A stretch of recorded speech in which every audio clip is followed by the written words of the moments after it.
Hello there, you masters of magic. I am Barry White here from MagicUntapped.com and Magic Untapped right here on YouTube. It's time for another pack cracking video here. Let's go ahead and grab a pack. We're going to open up a booster pack of Masters 25. Masters 25, let's see, when did this come out here?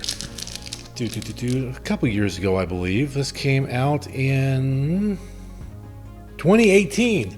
Came out in 2018, so let's go ahead and crack this boy open.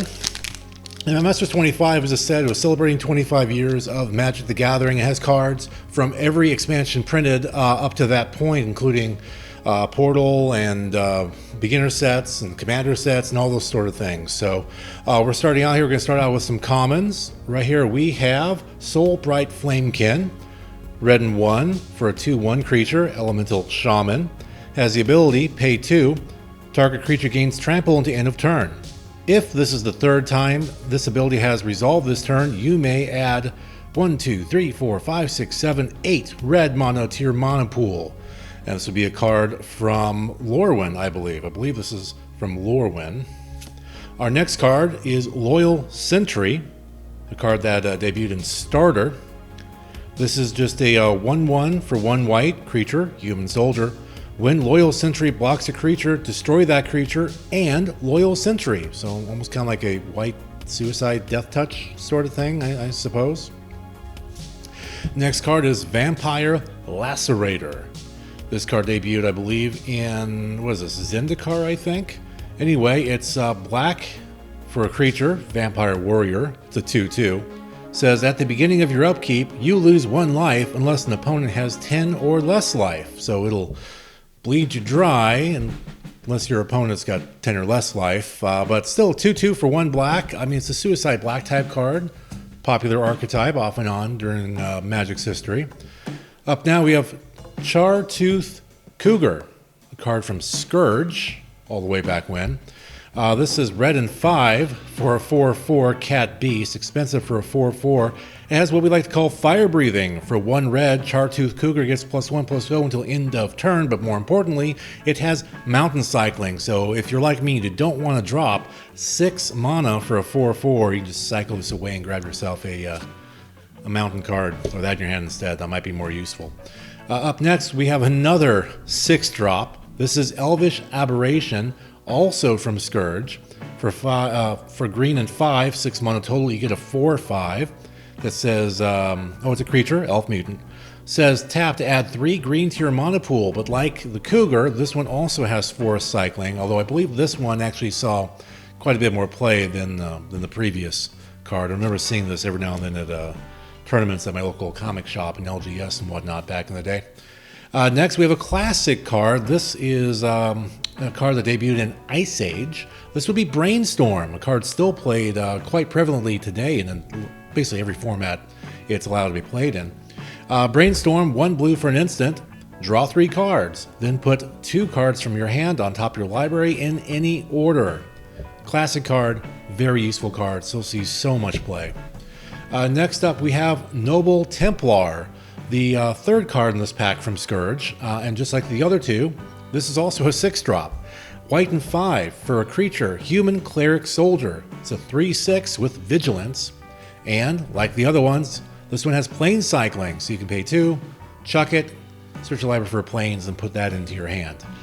Again, probably that would be the right play with that card in most situations. Moving on, still with commons, we have Man-O-War. That would be a jellyfish, not a person, a guy who goes to war. This is just the Man-O-War jellyfish. It's literally just a jellyfish. But it's blue and 2 for a 2/2 creature jellyfish. When Man-O-War enters the battlefield, return target creature to its owner's hand. This is a card from Visions. I remember quite well this thing being a very popular control play. Bounce an opponent's thing, bounce one of their tokens. You can even bounce one of your own things back to your hand and replay it at a later time. Not a bad little control tempo type card there, especially for a common for that era. Now we have Disfigure. This is a card from Zendikar. It's 1 black for an instant. Target creature gets -2/2 until end of turn. Short, sweet, and simple. No complaints there. No notes. Moving on to Wildheart Invoker. It's 2 green and 2 for a creature, Elf Shaman, a 4/3. This would be from, I believe, World Wake. For 8 mana, target creature gets +5/+5 and gains trample until end of turn. I do recall seeing these played a bit in like some elf ball deck sort of things. Basically, you with elves, you have a lot of mana, you get a lot of mana quick, make somebody bigger, give them trample. Could be a win condition for the right kind of build, right kind of opponent. Next, we move on to the uncommons with Exclude. It's blue and 2 for an instant. Counter target creature spell, draw a card. Honestly, yeah, no, not the best for blue and 2. Drawing a card is nice, but only creature spells, so pretty limited. But card from Invasion, still a fairly early Magic set, so I mean not too surprising on that. Next up, we have a card from Legends, and it is a legend. This is Stang, or Stang, S-T-A-N-G-G. It's green and red and 4, legendary creature, human warrior. It's a 3/4. Why am I paying 6 mana for a 3/4, you might ask? Well, it's because you don't get 1 Stang, you get 2 Stangs. Allow me to explain and read. When Stang enters the battlefield, create a legendary 3/4 red and green human warrior creature token named Stang Twin.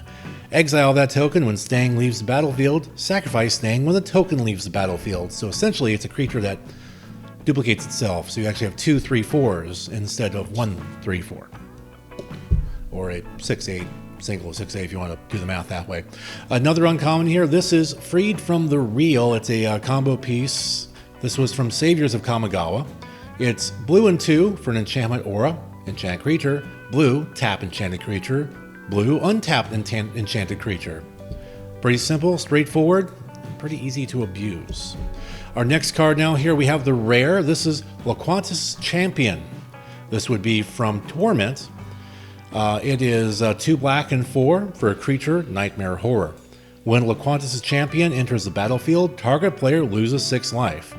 When Laquantis' Champion leaves the battlefield, that player gains 6 life, and for 1 black, you can regenerate Laquantis' Champion. Not bad for a 6/3 for 6 that can outright kill your opponent as long as they got 6 or less life. But when this enters the battlefield, so something to think about there. And then we do have a foil. We have a second Wildheart Invoker, this time in foil, and then of course just a little token card, skeleton token, right there. In terms of value, we actually cracked a $13 card, and no, it is not the rare, it is not Laquantis' Champion. It's actually Freed from the Real, that uncommon reprint from Saviors of Kamigawa. That's clocking in there right around $12, $13, so not terrible, especially, I don't remember how much I paid for this pack when I bought it, whenever I bought it, but I doubt I paid around that. I don't know. I'd have to look to see what they go for these days anyway. Can't do that while recording, obviously. As far as things I might consider picking up as a pack 1, I would go Brainstorm, the common. It's 1 blue, splashable. It gives you hand manipulation. The card draw, it's just too good to turn down as a pick 1. So Brainstorm for that. I hope you liked this video as you cracked open this pack of Masters 25. If you did, go ahead and hit that like and subscribe button. Also have a tip jar on Patreon if you want to support Magic Untapped that way. Thank you very much. See you next time.